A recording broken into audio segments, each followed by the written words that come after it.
أعوذ بالله من الشيطان الرجيم.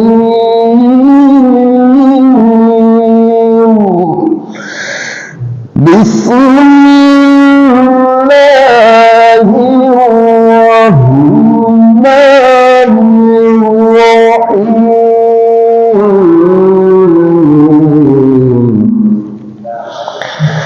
إنما المؤمنون إخوة فأصلحوا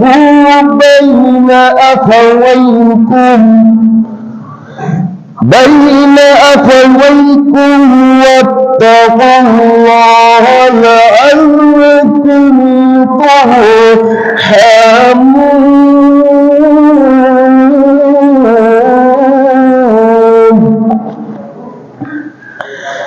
يا أيها الذين آمنوا لا يسخر قوم من قوم عسى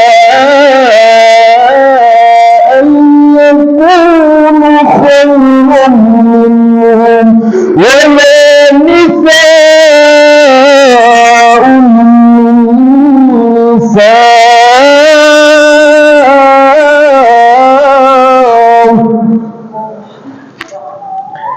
من نساء عسى أن يكن خيرا منهم. ولا تلمزوا أنفسكم ولا تنابذوا بالألقاب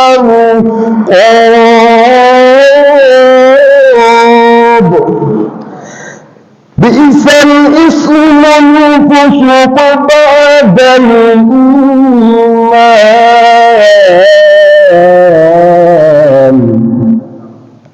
ومن لم يتب فأولئك هم الظالمون.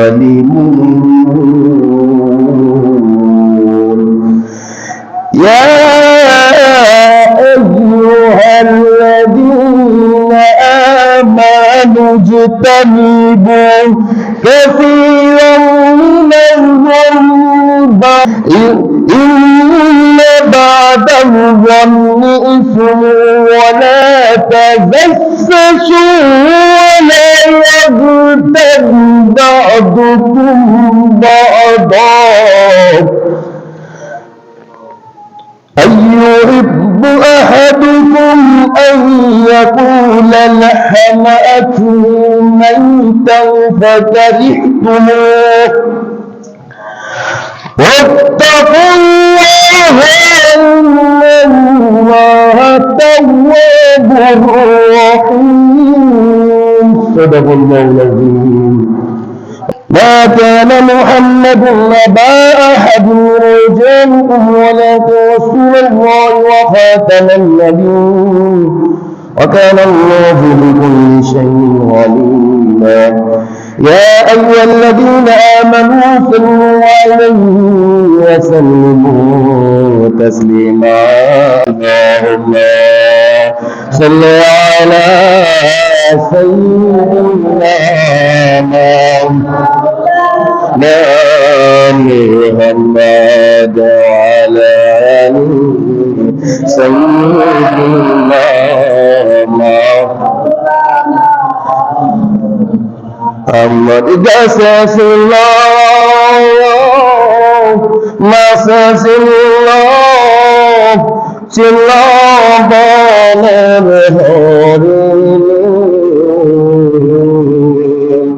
أنا جسس الله مسس الله سلام ما نبذل ضمان صلى الله عليك اللهم صل على مولانا محمد وعلى آل سيدنا الله الله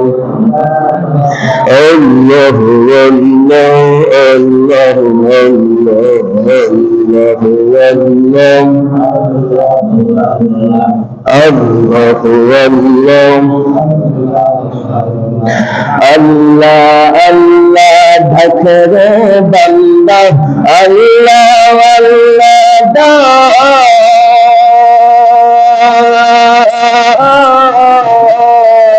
अल्लाह अल्लाह ढकरे बंदे अल्लाह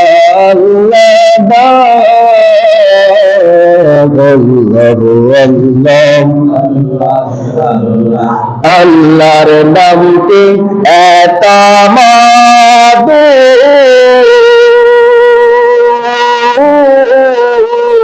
আল্লাহর নামটি এত জাদু আল্লাহর নামটি এত মধু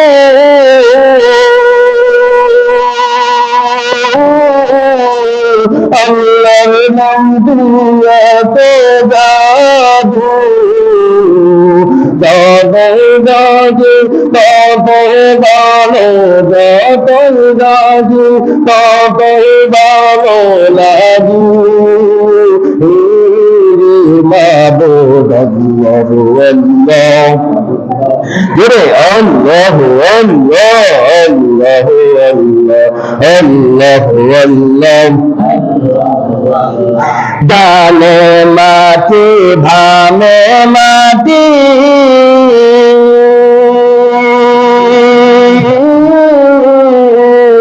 মাটি হবে বিছানা ডালে মাটি ভামে মাটি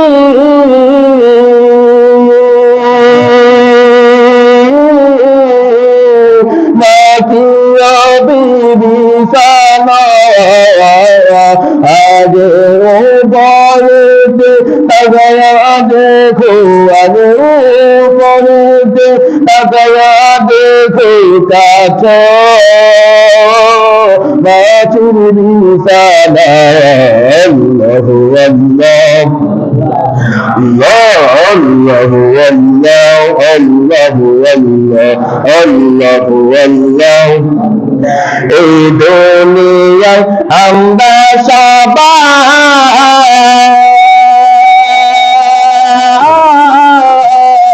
কবরের পেছনদার এই দুনিয়ায় আমরা সবাই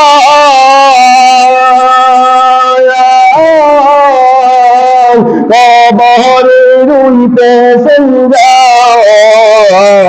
কেউ মায়াকি কেউ মা পড়ি কেউ বাজি কেউ বা পড়ি যেতে হবি গের পার আল্লাহু আল্লাহ আল্লাহু আল্লাহ আল্লাহু আল্লাহ লা ইলাহা ইল্লাল্লাহু মুহাম্মাদুর রাসূলুল্লাহ সাল্লাল্লাহু আলাইহি ওয়াসাল্লাম বলে ওয়ালিল্লাহি বিজালালিহি حسبت بجماله وسالت جميع خصاله صلوا عليه وعلى آله সম্মানিত মুসলিম کرام আজকের এই পবিত্র জুম্মার দিন গরিবের হজের দিন বছরের প্রথম দিন বছর 2025 সাল শুরু ঠিক না 2025 সাল শুরু জুম্মা তো প্রথম জুম্মা রজব মাসের কোন মাসের আল্লাহুম্মা বারিক লানা ফি রজব ওয়া শাবানা বাল্লিগনা রমাদান বিশ্ব নবী যখন রজব মাস চলে আসতো তখন বিশ্ব নবী এই দোয়াটা পড়া শুরু করে দিয়েছেন আল্লাহ তাআলার কাছে দোয়া চাইতেন আল্লাহ আমাকে রজব মাস যেভাবে হায়াত দিয়েছে ঠিক তেমনি ভাবে রমজান পর্যন্ত যেন আমি হায়াত পেয়ে যাই সুবহানাল্লাহ। যাই হোক আজকে আমি আপনাদের সম্মুখে আজকে রজব মাসের প্রথম জুম্মা খুতবা এসেছে মুসলমানদের হক সম্পর্কে। কিসের সম্পর্কে? মুসলমানদের হক সম্পর্কে। আল্লাহ তাআলা পবিত্র কোরআনুল কারীমের ঘোষণা দিয়েছেন। আল্লাহ তাআলা ইরশাদ করেছেন, বান্দা ইন্নামাল মুমিনুনা ইখওয়া, এই পৃথিবীতে যত আদমের সন্তান দেখে দেন, সমস্ত আদমের সন্তান সবাই একে অপরের ভাই। ঘোষণাটা কার বলেন তো? ঘোষণাটা কার? এই ঘোষণাটা আমার আল্লাহ পাকের। আল্লাহ তাআলা সূরাতুল হুজরাতের 49 নম্বর সূরার মধ্যে আল্লাহ তাআলা 10 নম্বর আয়াতে আল্লাহ তাআলা স্পষ্ট জানিয়েছেন, বান্দারা ইন্নামাল মুমিনুনা ইখওয়া। কোরআন ধরে আমি কথা বলবো, মুসলমান আদম আলাইহিস সালামের যত সন্তান আছে আমরা সবাই একে অপরের ভাই, ওই হিসাবে পিতা ভাই হয়ে যায়, ঠিক কিনা? কিন্তু না, বংশ ধরার ক্ষেত্রে বিশ্বনবী আবার ভাগ দিয়েছেন। সুবহানাল্লাহ। বংশ অনুযায়ী ভাগ দিয়েছেন কি দেন নাই? কেউ আমাদের বাবা হয়, কেউ আমাদের চাচা হয়, কেউ আমাদের মামা হয়, কেউ আমাদের কাকা হয়, হয় কি হয় না? এইগুলি হলো বিশ্বনবী সাল্লাল্লাহু আলাইহি ওয়াসাল্লাম বলেছেন সবগুলি, এইগুলি হলো তোমাদের বংশধর দ্বারা হিসাবে বাবাকে বাবা বলতে হবে, ভাই বললে চলবে না। কবিরা গুনাহ, ঠিক না?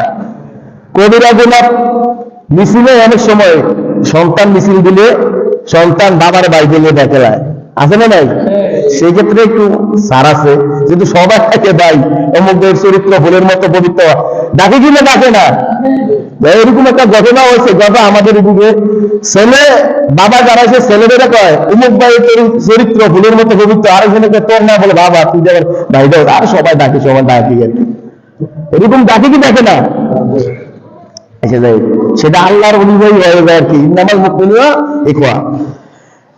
এরপরে আল্লাহ তাআলা হাবিব বিশ্বনবী জনাবে মুস্তাফা সাল্লাল্লাহু আলাইহি ওয়াসাল্লাম ঘোষণা দিয়েছেন, আল মুসলিমু আলাল মুসলিম সিত্তু, এক মুসলমান অন্য মুসলমানের উপর কয়টা হক বলেন তো? 6টা। কয়টা? 6টা হক। প্রথমে হক হচ্ছে বিশ্বনবী বলেছেন, ইযা লাকিতাতু ফাসাল্লিম আলাইহি, যখন কোন মুসলমান মুসলমানের সঙ্গে সাক্ষাৎ হয়ে যাবে প্রথমে সালাম দিতে হবে। কি বলে দেন? প্রথম কি? সালাম দেওয়া। আল্লাহ তাআলার হাবিব বলেছেন কথা বলার পূর্বে আগে কি দিতে হবে? সালাম দিতে হবে। কবলাস সালাম বাদাল কালাম, আগে সালাম পরে কথা বলেননি। কোন কোন অনুষ্ঠানে অনেক হুজুরও এই কাজটা ভুল করে ফেলে, পরে প্রথমে সালাম দিয়ে শুরু করে না, ঠিক কিনা? আছে না? অনুষ্ঠান এরকম আছে না? বলে আলহামদুলিল্লাহ নাহমাদুহু ওয়া নাস্তাঈনুহু ওয়া নুসাল্লি আলা রাসূলিল কারীম, এমনি বলে, কিন্তু সালামটা দেয় না, পরে সালামটা দেয়। কিন্তু রাসূল সাল্লাল্লাহু আলাইহি ওয়াসাল্লামের অনুমতি সুন্নাত হলো কি? ক্বাবলা সালাম বাদাল কালাম। ক্বাবলা সালাম মানে কথা বলার আগেই সালাম পৌঁছায় দাও। সুবহানাল্লাহি ওয়া বিহামদি। কার ঘোষণাটা? বিশ্বনবী সাল্লাল্লাহু আলাইহি ওয়াসাল্লামের ঘোষণা। বিশ্বনবী সাল্লাল্লাহু আলাইহি ওয়াসাল্লাম বলেছেন, যদি কোনো মুসলমানের সঙ্গে সাক্ষাৎ হয়ে যায় প্রথমে সালাম দিবা, সালামের মধ্যে ভালোবাসা তৈরি হয়। বলেন তো কি হয়? শত্রু বন্ধু হয়ে যায়, সমাজের মধ্যে হিংসা দূর হয়ে যায় সালাম প্রদান করলে। রাসূল সাল্লাল্লাহু আলাইহি ওয়াসাল্লাম বলেছেন তোমাদের পরস্পরের মধ্যে ভ্রাতৃত্ববোধ, বন্ধুত্ব সৃষ্টি হয়। সুবহানাল্লাহ। এখন স্বামী স্ত্রীকে সালাম দিবেন, স্ত্রী স্বামীকে সালাম দিবেন, অনেকে লজ্জা পায়, পায় কি পায় না? সন্তান বাবাকে সালাম দিবেন, বাবা সন্তানকে সালাম দিতে পারে, পারে কি পারে না? কারণ বিশ্বনবী সাল্লাল্লাহু আলাইহি ওয়াসাল্লাম বলেছেন, বান্দারা তোমরা সালাম কোনো পার্থক্য করিও না। মুসলমান একে অপরের সাথে যখন সাক্ষাৎ হয়ে যাবে তখন তোমরা ছোট আর বড় হও, যে আগে সালাম দিবেন সে হলো উত্তম ব্যক্তি। সুবহানাল্লাহ। তাহলে আগে সালাম দেওয়ার দরকার আছে না নাই? আমরা যদি আসসালামু আলাইকুম বলি কয়টা মেয়াদ বলেন তো? 10টা। কয়টা? 10টা। সালামের উত্তর দেওয়া কি ওয়াজিব, আর উত্তরের মধ্যে নাকি কয়টা বলেন তো? উত্তর দেওয়া কি ওয়াজিব? অর্থ কি ওয়াজিব। অনেকে সালাম দেয়, উত্তরটা আসতে শোনাই না ওয়াজিব। কি বলেন তো? কি এখন থেকে শোনাই নেবেন তো ইনশাআল্লাহ? এখন থেকে আজকে থেকে শিক্ষাটা পেলাম কি? আজকে থেকে শিক্ষাটা পেলাম আগে আগে সালাম দেওয়ার জন্য চেষ্টা করব। এরপরে সালাম যিনি দিবেন তখন আমরা সালাম যাকে দিবে সে একটু জুড়ে উত্তরটা নেওয়া হলো ওয়াজিব। বলেন সুবহানাল্লাহ। আমরা বাড়িয়ে বলার চেষ্টা করব। সালামের মধ্যে 40টা নেক পর্যন্ত রয়েছে। কয়টা নেক পর্যন্ত রয়েছে বলেন তো? 40টা নেক পর্যন্ত রয়েছে। কোন মুসলমান ভাইয়ের সঙ্গে যদি সাক্ষাৎ হয়ে যায়, যদি বলা হয় আসসালামু আলাইকুম, এতটুকু পর্যন্ত 10টা নেক। ওয়া রাহমাতুল্লাহি যদি বলে 20টা নেক। ওয়া বারাকাতুহু বন্ধুত্ব যদি বলে কয়টা নেক বলেন তো? 30টা নেক। ওয়া মাগফিরাতু যদি বলে কয়টা নেক? 40টা নেক। আছে না নাই? তাহলে আমরা এইভাবে সালাম দেওয়ার চেষ্টা করব। আসসালামু আলাইকুম ওয়া রাহমাতুল্লাহি ওয়া বারাকাতুহু ওয়া মাগফিরাতু ওয়াল জান্নাহ। এতটুকু বন্ধুত্ব বলতে পারি কি পারি না বলেন তো? এই হলো মুসলমানের মধ্যে জাতিবোধ তৈরি করার জন্য, মুসলমানের মধ্যে হিংসা আর বিদ্বেষ দূর করার জন্য, এইগুলি দূর করার জন্য সালাম প্রচলন করা দরকার আছে না নাই বলেন তো? সালামের মাধ্যমে হিংসা দূর হয়, বন্ধুতা কি হয়? দূর হয়। আপনি যার সাথে ঝগড়া করেছেন তাকে আপনি সালাম দেন। একদিন দুদিন সালাম দিলে সে একদিন আপনাকেও আবার সালাম দিবে কি দিবে না বলেন তো? দিবে কি দিবে না? কোন মুসলমান ভাইয়ের মধ্যে 3 দিন বেশি কথা না বলে যদি থাকে, আল্লাহ তাআলার হাবিব বিশ্বনবী সাল্লাল্লাহু আলাইহি ওয়াসাল্লাম বলেছেন, আল্লাহ তাআলার হাবিব বলেছেন, প্রত্যেক মুমিন বান্দাদের সওয়াব আর আমলনামা পেশ করা হয় সোমবার আর বৃহস্পতিবার। বলেন তো কিবার? বলেন কিবার? সোমবার আর বৃহস্পতিবার। কোন মুসলমানের মধ্যে যদি 3 দিনের বেশি কথা না বলে, আমার আল্লাহ পাকের হাবিব বলেছেন, ও তুমি মুসলমানের মধ্যে কেন ঝগড়া করো? কেন তুমি হিংসা করে কথা বলো না? ঝগড়ার মধ্যে লিপ্ত আছো, কথা বলো না। তোমার যে আমলগুলি করেছো ওই আমলগুলি সোমবার আর বৃহস্পতিবারে আল্লাহর দরবারে কি করা হবে না? পেশ করা হবে না। তাহলে মুসলমানের সাথে কথা বলা দরকার আছে না নাই? কথা ঝগড়া করবো? আল্লাহ তাআলার হাবিব বলেছেন, আল্লাহ তাআলা পবিত্র কোরআনুল কারীমের মধ্যে ঘোষণা দিয়েছেন, ইন্নামাল মুমিনুনা ইখওয়া, তোমরা মুসলমানের ভাই, ফাসলিহু বাইনা আখাওয়াইকুম। ও বান্দা, মুসলমানের মধ্যে তোমরা ঝগড়া করতে পারো। ঝগড়া করতেই পারো, শয়তান আমি দিয়েছি।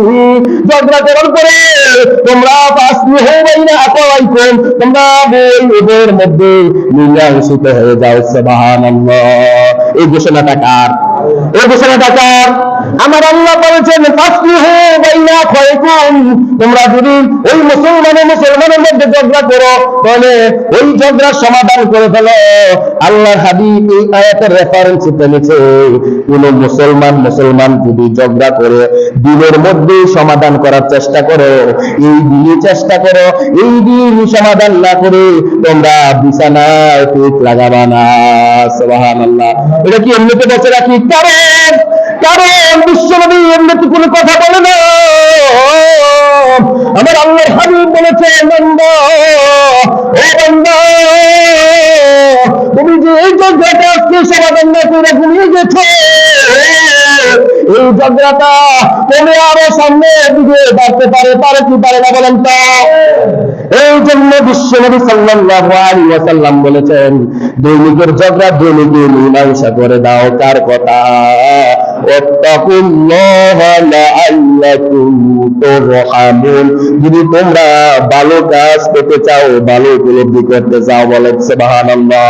আর আল্লাহকে যদি তোমরা ভয় পেয়ে থাকো তাহলে অবশ্যই মীমাংসা হয়ে যাবে। কি বলেছেন? এই কথাটা কার? এই কথাটা স্বয়ং আমার আল্লাহ পাকের। এই আমাদের মুসলমানের মধ্যে ঝগড়া হলে মীমাংসা করে ফেলবো, সালাম দিব। 1 নম্বরে সালাম প্রদান করা। 2 নম্বরে হলো ওয়াইদা দাআকা ফাআজিবহু, যদি কোনো মুসলমান ভাইকে দাওয়াত দেয় ওই দাওয়াতে সাড়া দেওয়া, ওই দাওয়াত গ্রহণ করা। বলেন সুবহানাল্লাহ। তবে বিশ্বনবী ব্যাখ্যা বলেছেন, বান্দা ও বান্দা, দাওয়াতের ক্ষেত্রে তোমরা জাস্টিফাই করবা, বিচার বিবেচনা করবা। কেমন বিচার বিবেচনা করবা? কারণ তোমার বন্ধু ঘুষ খায় না সুদ খায়, এগুলি তুমি খেয়াল করতে হবে। নামাজ পড়িলেও খেয়াল করতে হবে, ঠিক কিনা? নামাজ পড়েরা দাওয়াত দিয়েছে, বন্ধু করে খেয়েছেন জানার সত্ত্বে, গুনাহ আছে না নাই? সুদ খায় বন্ধু, দাওয়াত দিয়েছে, ওই বন্ধুর ঘরে সুদের টাকা, হারামের টাকা আপনাকে খাওয়াবে, আপনি এই জানার দরকার আছে না নাই? ঘুষের টাকা দিয়ে আপনাকে দাওয়াত করেছে, এই টাকা হারামের টাকা, আপনি জেনে শুনে হারাম খাইলেন। আল্লাহ তাআলা বলেছেন, লা ইয়াদখুলুল জান্নাতা জাসাদুন গুযিয়া বিল হারাম, হারাম ভক্ষণকারী শরীর জান্নাতে কি করবে না, প্রবেশ করবে। তাহলে দাওয়াতের ক্ষেত্রে জাস্টিফাই করা দরকার আছে না নাই? আবার আপনার বন্ধু বিধর্মী আছে না নাই? বিধর্মী বন্ধু থাকে না, থাকে কি থাকে না বলেন তো? বিদেশ গেলে বোঝা যায় কত জাতের মানুষের সাথে বন্ধু হয়, ঠিক না? কথা কি রাগ করতেছেন না? কেউ এক বিধর্মী দাওয়াত করলে যদি কেউ পূজার মধ্যে যায় মুসলমান ভাই, আপনি কি যাইবেন? তো জাস্টিফাই করা দরকার আছে না নাই? কনসার্টে যদি বলে, ড্যান্সের মধ্যে যদি বলে, ওই আর যদি যাত্রার মধ্যে যাওয়ার জন্য বলে দাওয়াত দেয়, এইগুলো কি যাওয়া যাবে? এই জন্য বলছে বিবেচনা করো।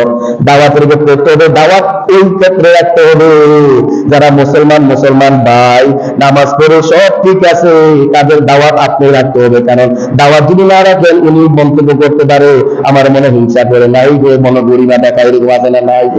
ও সন্তান, তোমার শ্বশুর বাড়িতে দাওয়াত করেছে, তুমি শ্বশুর বাড়িতে যাইবা কি যাইবা না বলো তো? একবার দুইবার দাওয়াত করলে যদি বারবার না যায়, শাশুড়ি রাগ করবে কিনা? কথা বলেন না? বলো বিয়ে বসেন নি, জানি যাইতে হবে কিনা? দাওয়াত দিলে যাইতে হবে, না গেলে বুঝে বলবো আজকাল আমাকে এই সমস্যা, ঠিক কিনা? আপনার মেয়ে বিয়ে দিয়েছেন, মেয়ের বাড়ি থেকে দাওয়াত করেছেন, আপনি যদি না যান রাগ করবে কিনা? মেয়ের শ্বশুর শাশুড়ি রাগ করবে, তোমার বাবা মনে আমার টাকার গরিমা মনে দেখা দাওয়াত রাখে না, এরকম আছে না নাই? আরো রাখতে হবে এগুলো দাওয়াত, এগুলো দাওয়াত রাখতে হবে, এগুলো ওয়াজিব। এগুলো কি বলেন তো? আত্মীয় বংশ রক্ষা করা, আত্মীয়দের দায়িত্ব এবং দেখা সাক্ষাৎ করা, এগুলো কি বলেন তো? সুন্নাতে ওয়াজিব। কি বলেন তো? ওয়াজিব। সুবহানাল্লাহি ওয়া বিহামদিহি। তাহলে এগুলা দরকার আছে না নাই? আর যদি আপনি আমি আত্মীয় ছিন্ন করবে, তাহলে আমার আপনার কি জান্নাতে না জাহান্নামে হবে? বলেন তো? জাহান্নামে হবে। সেজন্য দাওয়াতের ক্ষেত্রে আপনি কি করতে হবে? আপনি যাচাই বাছাই করে দাওয়াত রাখবেন। আর যে দাওয়াত রাখবেন, এটার মধ্যে যদি আপনি কোনো কারণে দাওয়াত রেখেছেন, আইটেম করবে, যে কোনো দোষ না, আপনার 10 জন যাবেন, আপনার শ্বশুর বাড়িতে বা মেয়ের বাড়িতে 10 জন যাবেন, আপনি যাইতে পারবেন 5 জন বা যাইতে পারবেন না, তো তাদেরকে জানানোর দরকার আছে নাকি আজকে আমরা যাইতে পারবেন না বা 5 জন যাবো, তাহলে বলার দরকার আছে নাই? এগুলো যাবেন, যাইতে পারলেও বলবেন, না পারলে কি বলবেন আমি যাইতে পারবো না, তাহলে তারা পুরস্কার করবে না, ঠিক কিনা? কারণ আপনি বললে যদি না যান, তাহলে ওদের লস হয় কি হয় না? কথা বলি না, হয় কি হয় না বলেন তো? এগুলা না গেলে আগে বিল দিয়ে দিবেন, ঠিক আছে? এগুলো মুসলমানদের হক। আর 3 নম্বর হচ্ছে কোন মুসলমান যদি কোনো ভালো কাজ করার সম্পর্কে জানতে চায়, আপনার কাছে কোনো কিছু ভালো কাজের জন্য আসে, ওই আপনি ভালো পরামর্শ দিয়ে দিবেন। সুবহানাল্লাহ। আল্লাহ তাআলার হাবিব বলেছেন, আল্লাহ তাআলার কি বলেছেন? আল্লাহ তাআলার হাবিব বলেছেন, কোন মুমিন ভাইয়ের মধ্যে যদি কেউ যদি ভালো পরামর্শের জন্য আসে, তখন আপনি ভালো পরামর্শ দিবেন, খারাপ পরামর্শ দেওয়া যাবে না। এই সম্পর্কে আল্লাহ তাআলা পবিত্র কোরআনুল কারীমের মধ্যে বলেছেন, কুনতুম খায়রা উম্মাহ। বলেন তো কি? কুনতুম খায়রা উম্মাতিন উখরিজাত লিন-নাসি তা'মুরুনা বিল মা'রুফি ওয়া তানহাউনা আনিল মুনকার। আল্লাহ তাআলা বলেছেন, তোমাদের মধ্যে এই উত্তম সবচেয়ে বেশি প্রিয় ব্যক্তি যে ভালো কাজের আদেশ দেয় আর মন্দ কাজের নিষেধ করে। বলেন সুবহানাল্লাহ। এরপরে আল্লাহ তাআলার হাবিব বলেছেন, ও বান্দা, কোন মুমিন আর মুমিন বান্দার মধ্যে যদি কোন বিপদে পড়ে থাকে, ওই মুমিন বান্দার বিপদ দূর করে দিবেন। তার ঘোষণা বলেন তো? কোন মুমিন বান্দার যদি বিপদ দূর করে দেন, আল্লাহ তাআলা তার বিপদ দূর করে দেন। সুবহানাল্লাহ বলেন না কেন?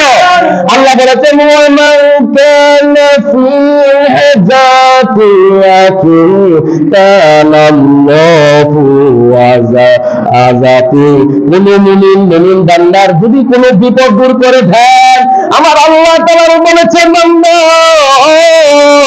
ও বান্দা, আমি তোমাদের বিপদ কি দূর করে দেব। বলেন সুবহানাল্লাহ। তাহলে আমরা আবার শুধু কথা বলে শেষ করেননি। আল্লাহ তাআলা বলেছে, আল্লাহ তাআলার হাবিব বলেছেন, ওয়া মান কানা ফারাজা আম মুসলিমিন কুরবান, কোন মুসলমানের যদি কোন দুঃখ দূর করে দেন, ও ফাযাতাল্লাহু কুরবাতান মিন কুরবাতি ইয়াউমাল কিয়ামাহ। আল্লাহ তাআলা রাসূল সাল্লাল্লাহু আলাইহি সাল্লাম বলেছেন, কোন মুমিন বান্দার যদি কষ্ট দূর করে দেয়, কাল কিয়ামতে তার কষ্ট এবং বিপদ দূর করে দেবেন। সুবহানাল্লাহ। কিন্তু আমরা এটা করি না। আমরা কোন মুমিন বান্দা যদি সমস্যায় পড়ে, বিপদে পড়ে, ঝগড়া জাতি লাগে, আমরা খুশি হয়ে যাই, আরো বিপদটারে বাড়িয়ে দেওয়ার চেষ্টা করি কি করি না? বলেন তো? দুই ভাইয়ের মধ্যে ঝগড়া হয়, তৃতীয় ভাই গিয়া শোনাবে না, শোনাইয়া বলে, তোরে নরম পাইয়া এই কথা বলছে, আরো উস্কানি মাইরাবে, ঠিক কিনা? বলেন তো?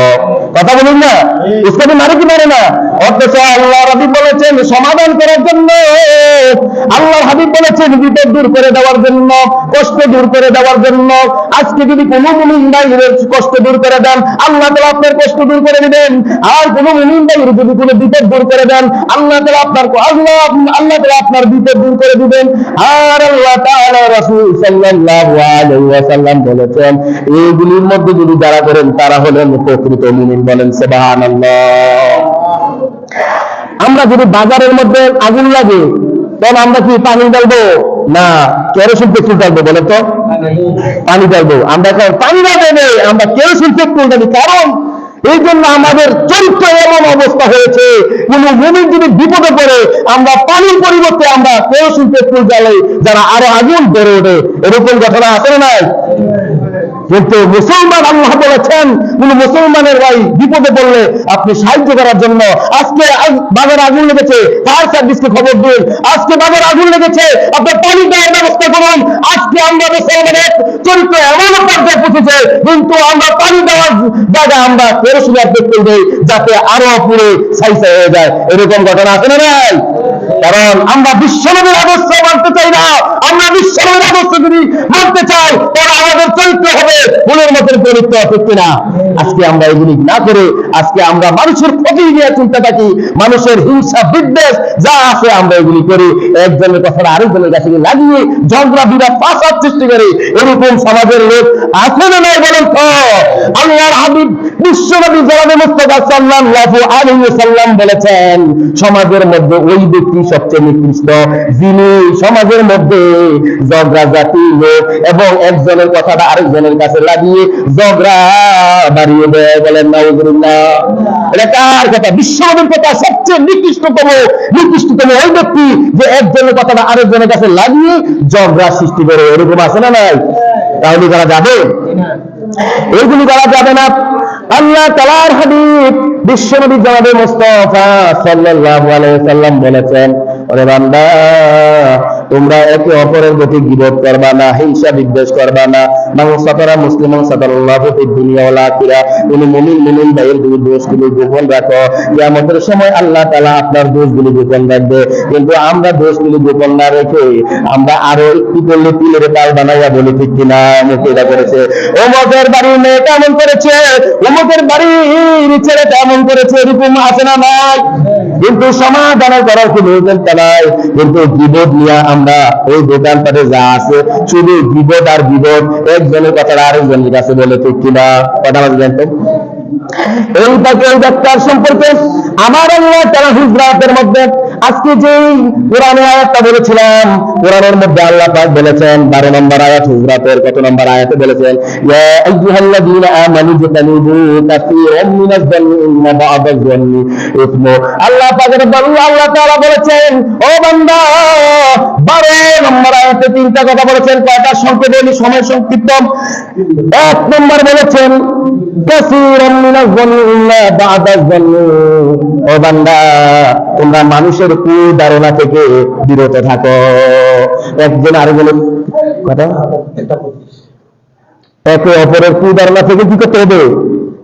আমি সংক্ষেপে কথা বলে ছেড়ে দিচ্ছি। একে অপরের কুধারণা থেকে কি থাকতে হবে বলেন তো? বেঁচে থাকতে হবে। আমরা কুধারণা করি কি করি না? উমুক এটা করেছে, এটা হয়তো এটা করেছে, বা উমুকে মনে এই দল থেকে এই জিনিসটা নিয়ে গেছে, বা উমুকে দিচ্ছে, এরকম আমরা আন্তাজের কথা বলি। আন্তাজের কথা বলা যাবে না। দুই নম্বরে হচ্ছে ওয়ালা তাজাসসু, মানুষের দুষ্টুটি কি করা যাবে না? খুঁজে বেড়ানো যাবে না। 2 নম্বর ওয়ালা তাজাসসু। 3 নম্বর হচ্ছে ওয়ালা ইয়াগদাব বা'দুকুম বা'দা, তোমরা একে অপরের প্রতি কি ওই যে গীবত করবে না, একে অপরের কি দুষ্টুটি খুঁজে বেড়াবে না। গীবত এই কথা বলেন, কথা 12 নম্বরে 3টা। এক হলো মুখে আন্তর্জাতিক কথা বলা যাবে না, অভিমান করে কথা বলা যাবে না। 2 নম্বর হচ্ছে দুষ্টুটি খুঁজে বেড়া যাবে না। 3 নম্বর গীবত করা যাবে না। এটা হলো 12 নম্বর আয়াত। আর 11 নম্বর আয়াতে বলেছেন 3টা কথা। কথা বলেছেন 3টা কথা। يا أيها الذين آمنوا لا يسخر قوم من قوم عسى أن يكونوا خيرا منهم। আল্লাহ তাআলা বলেছেন, বান্দা কোন সম্প্রদায় কোন সম্প্রদায়কে অবজ্ঞা চোখে দেখো না, অবহেলিত দেখো না। এক পুরুষ আরেক পুরুষকে অবহেলিত দেখে কিনা। একজনে বলে তুই চিনস নেই আমি সরকার বংশ, আরেকজনে বলে তুই আমার চিনস নেই চৌধুরী বংশ। এরকম বংশ নিয়া সমাজ নিয়া এইরকম অবজ্ঞা করে কি করে না বলেন তো? করে কি করে না? 1 নম্বরে অবজ্ঞা করা, এটাকে দুইভাবে বলা হয়েছে। একটা পুরুষ দিয়ে বোঝানো হয়েছে, আর একটা নারী দিয়ে বোঝানো হয়েছে। ওয়ালা নিসাউম মিন নিসাইন নাসাম আইয়াকুন্না খায়রাম মিনহুন্না, ও নারী তুমি এক নারী আরেক নারীকে অবজ্ঞা করো না। তুমি যাকে অবজ্ঞা করেছো মনে হয় সে তোমার চাইতে উত্তম হতে পারে, বলেন সুবহানাল্লাহ। পরে 1 নম্বর কি অবজ্ঞা করা যাবে না। এক করা মানে মানুষকে কি ভয় কিছু ভাবা যাবে না। 1 আর 2 নম্বরে ওয়ালা তালমিজু আনফুসাকুম, তোমরা নিজেদের মধ্যে দোষারোপ করবে না। 2 নম্বর কি নিজেদের মধ্যে ওয়ালা তালমিজু আনফুসাকুম, 2 নম্বরে নিজেদের মধ্যে দোষারোপ করা যাবে না। আর 3 নম্বর হচ্ছে ওয়ালা তানাবাজু বিল আলকাব, তোমরা একে অপরকে মন্দ নামে ডাকবে না, মন্দ নামে ডাকবে না। তার নাম হলো আব্দুল কুদ্দুস, ডাকে কুদ্দুসা, গুনাহ আছে না নাই? তার নাম আব্দুল মালিক, ডাকে কি মালিকিয়া, এরকম আছে না নাই? শয়তানি করা অবজ্ঞা করা, যদি কেউ মোটা হয় তার মুখে এরকম ডাকাই যায় না। আমরা মিষ্টি আলু অনেক মোটা মিষ্টি আলুর মতন বই যাচ্ছে, আর বলতেছে মিষ্টি আলু। ওনার একটা উপাধি দিছে, ওনার মিষ্টি আলু বললের সাথে কি বলে, তাহলে গুনাহ আছে না নাই? এই জন্য মানুষকে মানুষের মন্দ নামে ডাকা যাবে না। আল্লাহ বলেছে সুলতান আরে বান্দা তোমরা ইমান এনেছো, ইমান আনার পরে এইসব কাজ দাও কি মন্দনীয় কাজ, এইসব কাজ করা যাবে না। ইমান আনার পরে এইসব কাজ করা কি যাবে না। 1 নম্বরে কি অবজ্ঞা করা যাবে না, 2 নম্বরে দোষারোপ করা যাবে না, 3 নম্বরে হচ্ছে কি তোমরা মন্দ নামে ডাকা যাবে না। আর 4 নম্বরে যে বললাম অনুমান করে কথা বলা যাবে না। 5 নম্বরে এবং কি একে অপরের দুষ্টুটি খুঁজে বেড়ানো যাবে না। 5 আর 6 নম্বরে হচ্ছে গীবত করা যাবে না। হুজরাতের 12, 11 আর 12 নম্বর আয়াতের এই অনুবাদ বিশাল কাহিনী, সংক্ষেপে বলছি, শেষ করতে তো পারি নাই, আরো বিশাল কাহিনী রয়েছে। তো একটু কথা বলে শেষ করে দিই। আমরা মুসলমান যে একই দেহের অধিকারী, কথা বুঝতে পেরেছেন? একই দেহের অধিকারী। আল্লাহ তাআলা বলেছেন, আল্লাহ তাআলা হাবিব বলেছেন আল মুসলিমু কারাজুলুন ওয়াহিদ, তোমরা একই মুসলমান একই দেহের অধিকারী। কারণ ইউনুস টাকা কুল্লু, কেউ যদি চোখে ব্যথা পায় চোখের মধ্যে শুধু ব্যথাটা থাকে না, সমস্ত শরীর ব্যথায় জর্জরিত হয়ে যায়। আবার বলেছে ইউনুস টাকা রাসু আইনুস কুল্লু, কেউ যদি মাথার মধ্যে ব্যথা পায় শুধু মাথার মধ্যে সীমাবদ্ধ থাকে না ব্যথাটা, সমস্ত শরীর ব্যথায় জর্জরিত হয়ে যায়। ঠিক তেমনি ভাবে অপর মুসলমান কষ্ট পাইতেছে, তিনি মনে করেন আমি কষ্ট পাইতেছি, অপর মুসলমান দুঃখ আছে, মনে করেন আমি দুঃখে আছি। আজকে শুধু তাই নয়, কিন্তু মুসলমান অসহায় লোকেদের প্রতি এবং নির্যাতন লোকেদের প্রতি আপনি যদি সহানুভূতি করেন, আপনি যদি শান্তি সহযোগিতা করেন, 10 বছরের একটা কাজ করলে সেই সব যদি কারো অভাবী মানুষকে এবং দুঃখী মানুষকে কষ্ট করা মানুষকে আপনি তাদের পাশে দাঁড়ান, 10 বছরের একটা কাজের সব আল্লাহ তাআলা তার আমল নামে জমা করে দেবেন। সুবহানাল্লাহ। বিশাল কাহিনী, সেদিকে যতটুকু আলোচনা করেছি ততটুকু আলোচনা উপর আমল করার তৌফিক দান করে সকলে আমিন। যারা নামাজ পড়েন